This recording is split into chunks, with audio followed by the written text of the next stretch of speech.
Orang yang sembahyang bisa diperlihatkan Allah surga dan neraka pada waktu sembahyang. Orang yang waktu sembahyang bisa diperlihatkan Allah apa-apa yang terjadi di alam barzakh. Karena dalam sembahyang itu Allah membuka pintu malakut. Pintu malakut.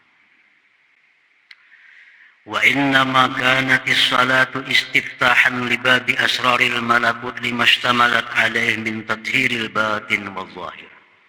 Hanya saja adalah sembahyang itu pembuka bagi pintu rahasia malakut karena sesuatu yang mengandung sembahyang itu atasnya dari pensucian batin dan zahir.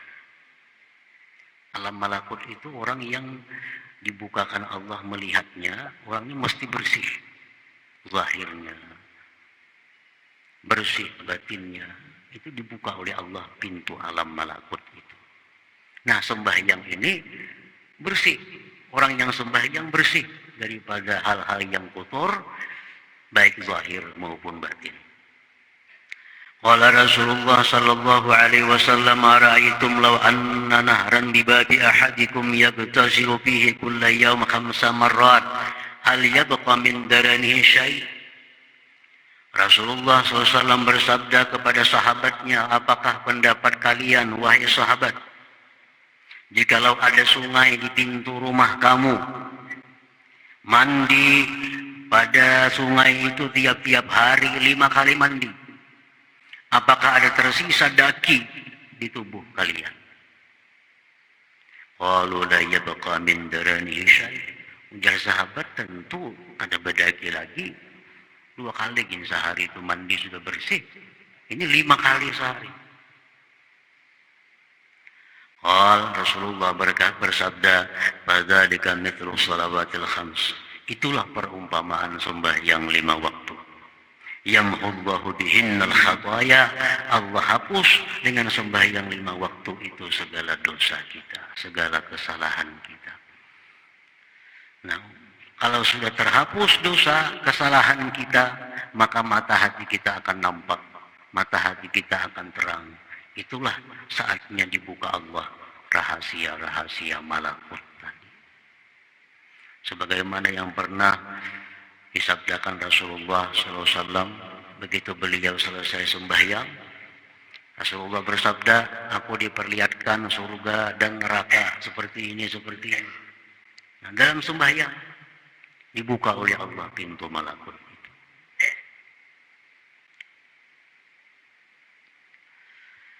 As-salatu mahallul munajah.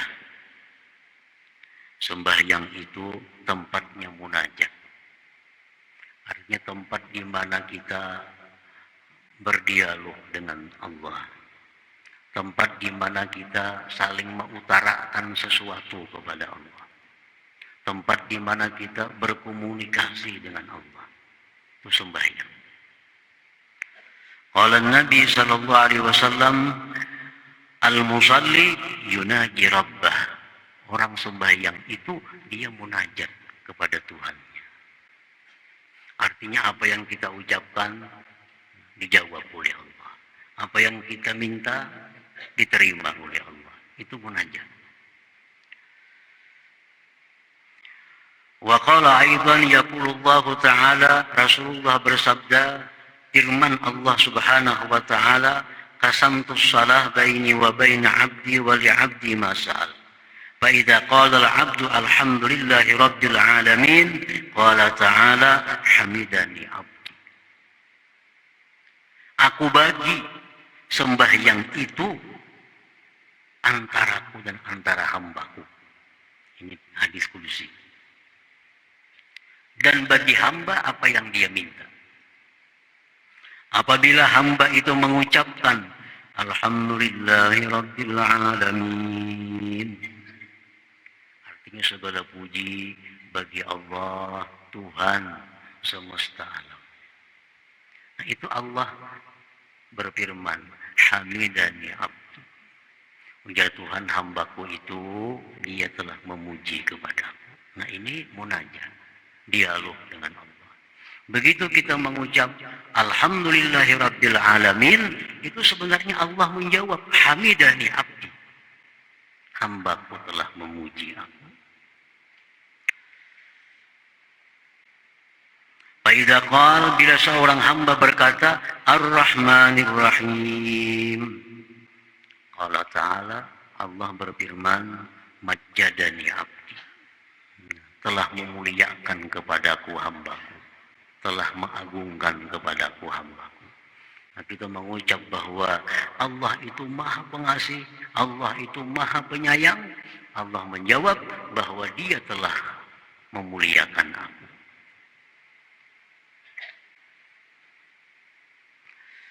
Faiza qala, bila seorang hamba berkata Maliki yaumiddin,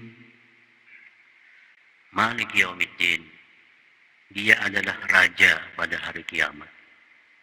Qala Ta'ala, Allah menjawab, Fawwada ilayya amdi, telah berserah kepadaku hambaku. Nah, inilah artinya dalam sembahyang itu kita ada dialog dengan Allah. Kita ada munajat dengan Allah. Jadi waktu kita mengucap Alhamdulillahirabbil alamin, rasakan bahwa ada sahutan dari Allah, hamidani abdi.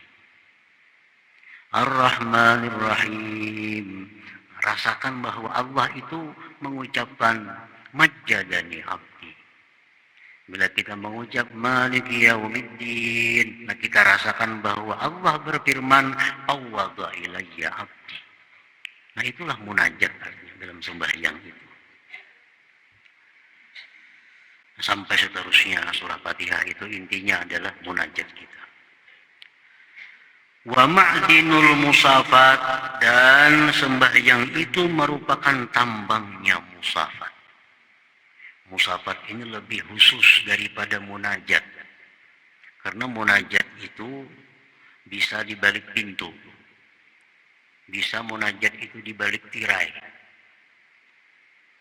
Misalnya kita ada kesimpulan di dalam rumah, ada, padahal pintu masih tertutup, tapi sudah munajat. Kalau musafat ini, nah ini hilangnya hijab. Tidak ada lagi hijab pendinding antara kita dengan Allah pada waktu sembahyang itu. Al-munajatil khalisah minat tashwis, musafat itu artinya adalah munajat yang bersih daripada gangguan-gangguan. Wa fil hadits, innal 'abda idza qama ila shalah rafa'allahu al-hijab bainahu wa bainah. Seorang hamba itu bila berdiri kepada sembahyang, Allah angkat hijab antaranya dan antara Allah Subhanahu wa taala. Jadi kalau kita munajat itu masih ada kemungkinan di balik tirai, di balik pintu. Tapi kalau sudah musafat, hilang pendinding, hilang pencegah daripada kita dengan Allah Subhanahu wa taala. Dan itu terjadi di dalam sembahyang itu. Tattasi'u fiha mayadinul asrar, luas pada sembahyang itu midan-midan rahasia. Maksudnya tansyarihu fihal qulub bitawarudil ulum wal ma'arif. Terbuka pada sembahyang itu hati kita. Hati terbuka dalam sembahyang itu untuk menerima kedatangan ilmu-ilmu dan ma'rifat. Dalam sembahyang itu hati kita sebenarnya terbuka, menada untuk masuknya ilmu-ilmu dan ma'rifat dari Allah Subhanahu wa taala. Wa tashruqu biha syawarikul anwar tatlu'u fil qulub al-anwaru allati hiya min samaratil ulum wal ma'arif, dan terbitlah pada hati itu cahaya-cahaya merupakan buah daripada ilmu dan ma'rifat. Jadi waktu sembahyang itu hati kita terbuka, menerima ilmu, menerima ma'rifat. Begitu hati menerima ilmu ma'rifat, hati kita menjadi bercahaya. Dan cahaya ini memancar ke seluruh tubuh kita. Nah, para muhibbin rahimakumullah. Cahaya itu memancar kepada mata, maka mata ini terpelihara daripada memandang yang diharamkan. Cahaya itu memancar ke telinga, telinga terpelihara daripada mendengar yang diharamkan oleh Allah. Cahaya memancar ke tangan, tangan pun terpelihara daripada meraba, menjamah, menyentuh yang diharamkan oleh Allah. Cahaya memancar ke kaki, kaki pun terpelihara daripada melangkah kepada hal-hal yang dilarang oleh Allah Subhanahu wa Ta'ala. Nah, jadi cahaya itulah yang menyebabkan tubuh kita terpelihara daripada munkar. Sebagaimana yang difirmankan Allah bahwa sembahyang itu mencegah dari kejahatan dan kemunkaran. Nah, iya demikian. Sembahyang itu mengakibatkan orang yang sembahyang tadi tertegah dari kemungkaran. Karena matanya sudah diberi cahaya ilmu ma'rifat, telinganya, tangannya, kakinya, mulutnya. Lalu terjaga. Karena ada cahaya ilmu dan ma'rifat yang memancar dari hatinya. Nah, para muhibbin rahimakumullah. Faidah-faidah sembahyang yang disebutkan tadi, ini khusus diberikan Allah kepada orang yang benar-benar mendirikan salat. Orang yang hanya sekedar melaksanakan salat tentu tidak akan dapat faidah-faidah seperti tadi. Orang salat sembahyangnya kada paham apa yang dibacanya. Kadang-kadang berapa rakaat jumlahnya kada ingat juga. Untung mengikut imam. Jika sorangan tuh bisa kayak apakah sembahyangnya? Untung mengikut imam. Untung mengikut imam. Makanya itu bila imam ini salah, di belakang tuh lalu daur. Imam ini salah, misal imam mestinya tasahud awal. Imam berdiri di belakang tuh daur, karena kada ingat juga. Kada ingat juga.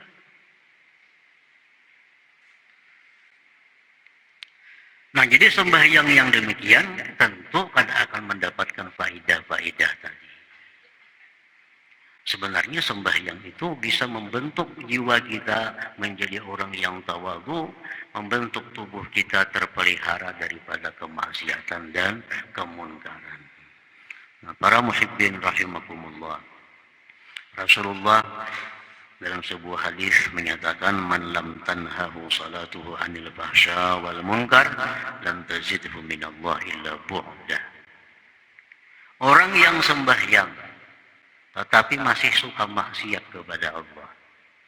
Orangnya sembahyang aja tapi suka maksiat, masih mata suka memandang haram, mulut masih suka mengata yang haram, tingkah lakunya jauh daripada petunjuk Allah.